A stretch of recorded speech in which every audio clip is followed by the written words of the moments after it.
So in this video I'll be explaining how to set up the case provided in circuitsmolta.com, the 3D printed case for the Storbju Noise Monger. I'll be showing how to simply assemble the case around it. This would be the end product that we should be getting. There are various colors and there are some alternative finishes, but so far we'll have the white and the red available. This is the case that I will be assembling on this assembled board here, circuit board, which, as you note, has also now the labeling, which is a 3D printed labeling on it. The case would have also an area which, as you can see, has got the Perspex covering, so as to show the logo and part of the board, and also the labeling that goes with the modular part of the Noise Monger. But let us talk a bit about some tips on assembling your Noise Monger, taking into consideration the case that you will need. These tips are very basic, although possibly one can still assemble it without the case in mind. But most importantly, the orientation of the potentiometers should be upwards. As you can observe, the Noise Monger has got the option to mount the potentiometers through hole, but they would be facing downwards here, or to mount them facing upwards by soldering these parts like this. And there have been also some users who have decided also to try to do it the other way around, but obviously for the sake of this demonstration, I will be taking this option, the basic option. One first thing that I would like to mention is this capacitor 13 here, that ideally should be bent, should be soldered about half a centimeter above the board, and then bent gently facing down at about 7 o'clock. If one does not has already soldered the board and has obviously soldered it facing upwards, we still have a version of the in fact this is one of them, a version of the window, of the Perspex window, with a hole which is positively placed so as to accommodate the capacitor.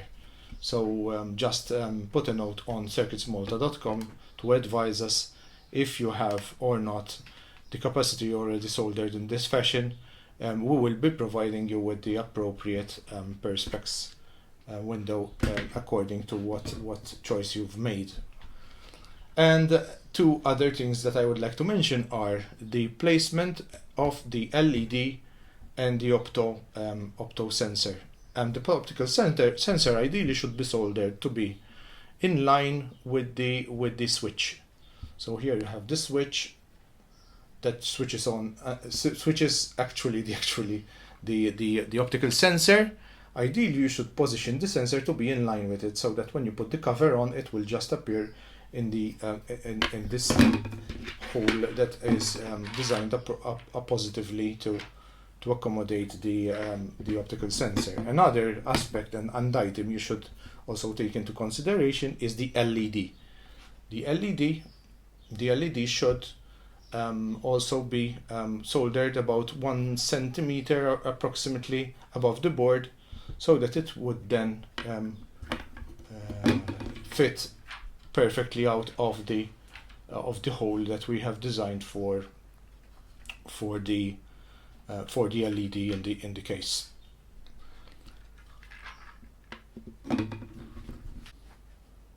An important item that comes alongside with the case is this window, the Perspex window, that is packaged in this fashion. You have the actual Perspex window with the protection, with the paper covering protection, which you should not, when assembling it, you should not peel away. Okay, you should keep it as it is. It has the spacers already screwed onto it. Okay, and I'm going to show you a bit how how this will need to be glued onto the circuit board. It should be glued onto the circuit board, left to dry, the glue to dry up, and possibly it could be some sort of very strong bonding glue. Care has to be taken that the glue does not react with the plastic or with the board, and left to sort of dry for possibly half an hour, or with a small weight on top. And then I'll show you how we will then be removing the screws once the spaces would have glued onto the circuit board, and then taking the cover off, peeling off the protection, and putting this back on and screwing it back on as the final step of assembling the case. But let me show you how this case is assembled. So the case comes with the Davies knobs, style knobs. Okay, it comes screwed together, so I'm going to unscrew it.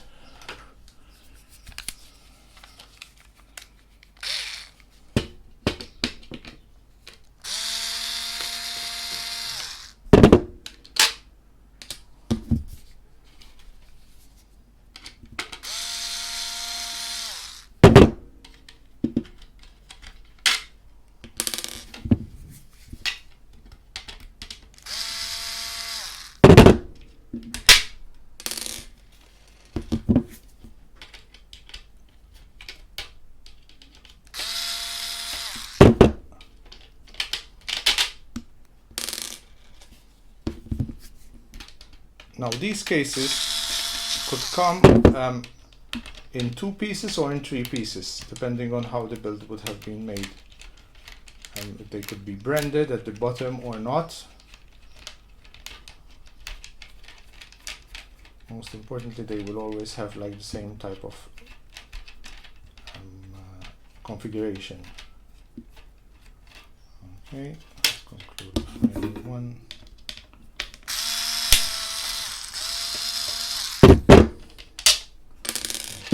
Completed.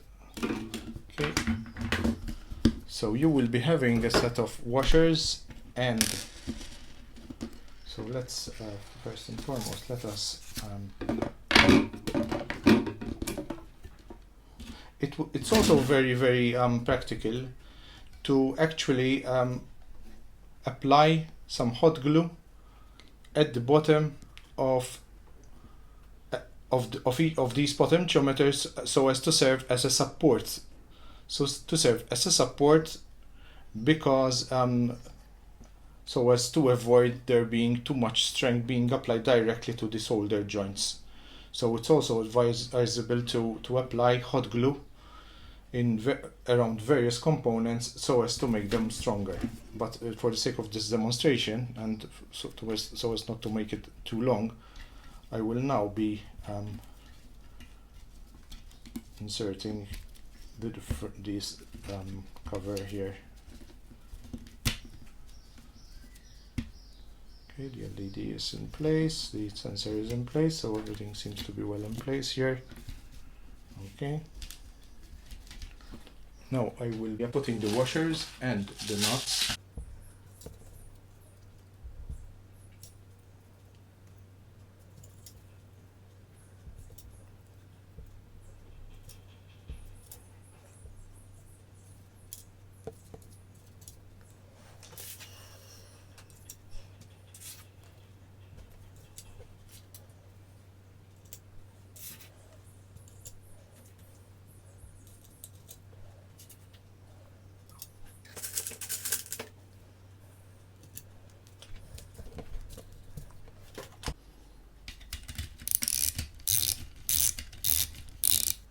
So be careful not to apply too much force, because you might risk damaging the solder joints. That's why I would recommend that you always use hot glue to support the potentiometers in place, to ensure that let's say undue pressure is not applied to the solder joints.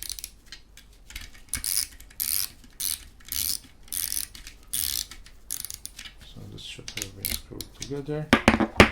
Okay, let's put it back here in place. Okay, let's remove cover.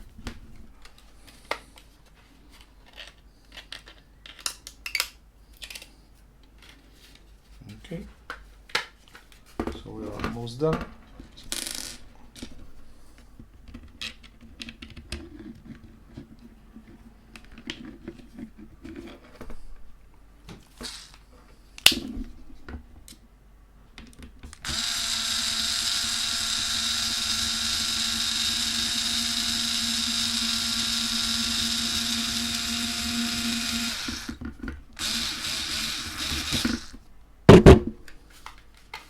So the one thing I'm noticing here is that the LED might be too high up. So generally what I would recommend here is to desolder this and push it a bit downwards. So for the sake of this demo, I will just show you how to assemble it very quickly to avoid this extra hassle. I won't be desoldering for now, and I will be doing that at a later stage.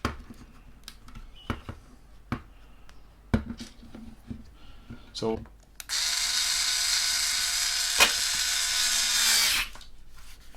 there you have it. It's completed. As I said, there's a bit of this LED should be soldered a bit inwards so that it would fit better. Now, as you can see, the case is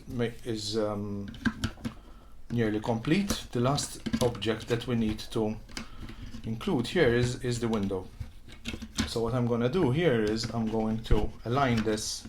As you can see, maybe I have to bend a bit these so they can fit into this.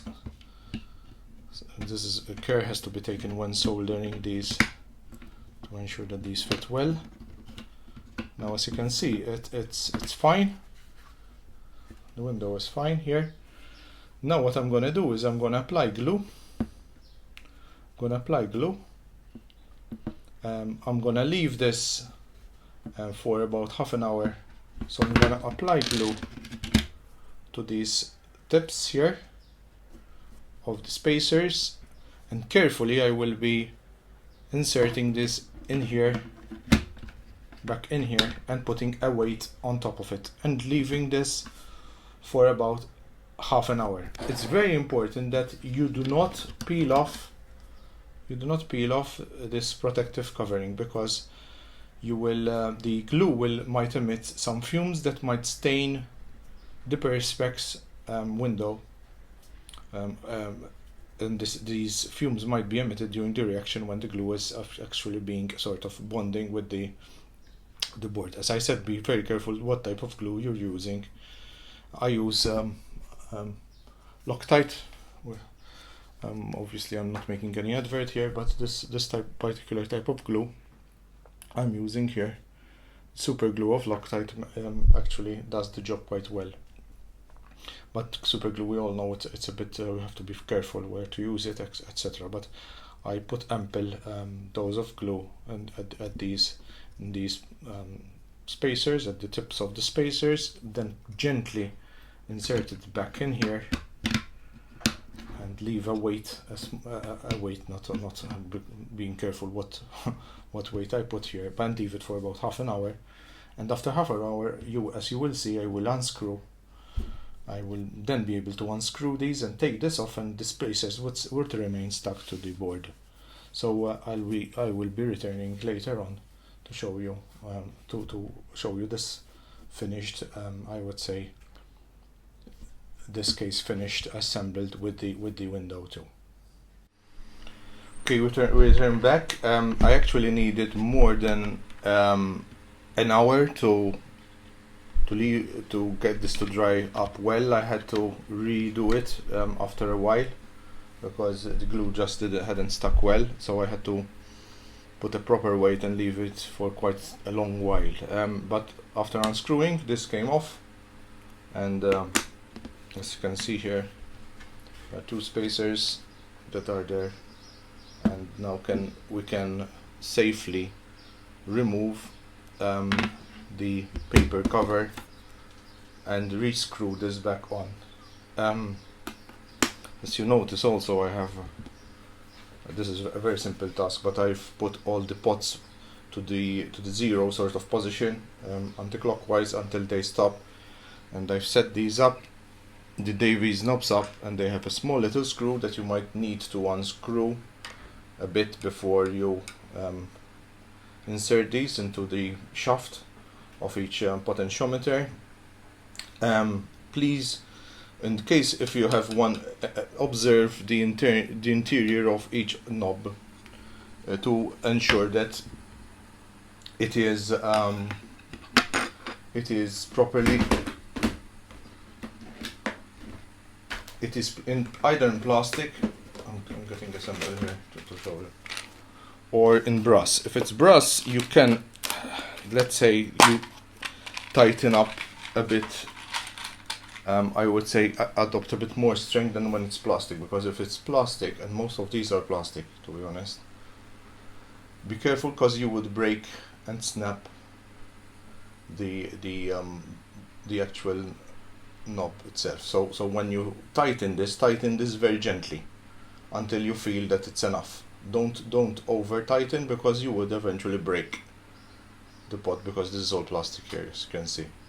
Some of them might be in brass, but still I wouldn't recommend you tightening up a lot if it's in brass.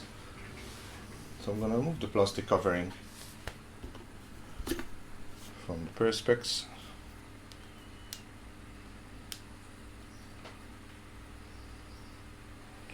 If you have these gloves, at least you would avoid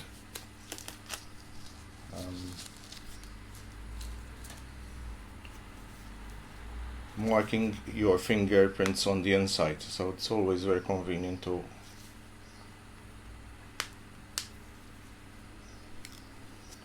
at least not mark the the Perspex window on the inside of.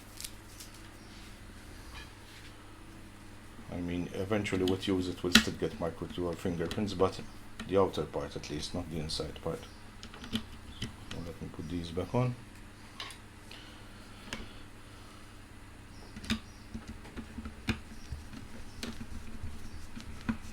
You could have an electric screwdriver, but I don't recommend an electric screwdriver when you're working with these delicate parts. So ideally you should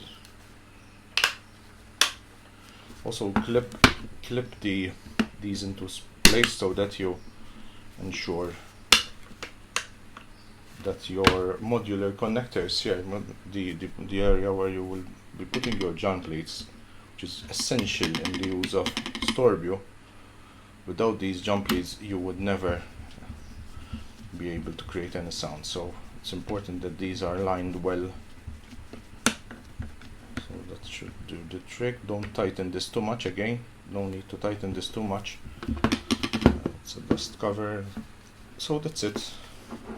So this is the finished product. Perspex cover removed at the very end after you've stuck these, and ideally you remove it and you use some gloves so as not to mark it, especially on the inside. I mean, you can then take gloves off and use it, but at least you can clean this from time to time, but from the inside at least it won't be, you know, like dirty. Okay, so this is it. I hope this was a useful video for you guys who would like to set up the and build the case around our Storbju Noise Monger circuit board. Thank you.